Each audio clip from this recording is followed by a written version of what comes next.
এগুলো আমার নিজের হাতে লাগানো গাছ। সে গাছে কাঁঠাল হয়েছে। কাঁঠাল খুব মিষ্টি। এই একটা কাঁঠাল কাটা হয়েছে, এই যে কাটছি, হয়তো একদিন পরে খাওয়া যাবে। আজকে কাটলাম। আর এই যে আরও হয়েছে এবং আরও ছিল, উপহার হিসেবে দু একজনকে দিয়েছি।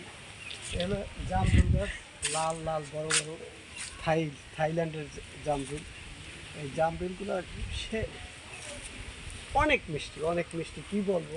এখন আপনাদেরকে তো খাওয়াইতে পারবো না, এই জন্য আর বললাম না। এই যে লেবু গাছ, চমৎকার সুঘ্রাণ, কাগজি লেবু বলে, এই কাগজি লেবু এই গাছ, তাহলে কাগজি লেবু গাছ একটু জাল দিয়ে আটকে দিচ্ছি।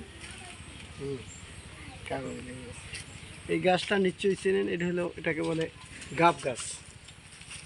এই যে গাব গাছ, ছোটোবেলার কথা মনে আসছে না, জানি না। গাব গাছ এটা কাঁচা অবস্থায় খাওয়া যায়, আবার পাকলে পরেও খাওয়া যায়। কাঁচা অবস্থায় কাঁচা বিচি খেয়ে, পাকলে সিকিকে ফেলাই তারপর খায়। এটাকে বিলাতি গাব বলে।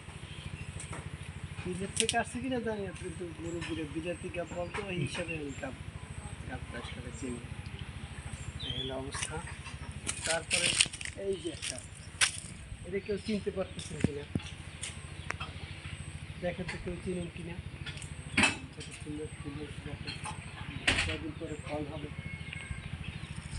এটার নাম বললাম, এটা আপনারা কমেন্টে জানাবেন যে এটা কী গাছ।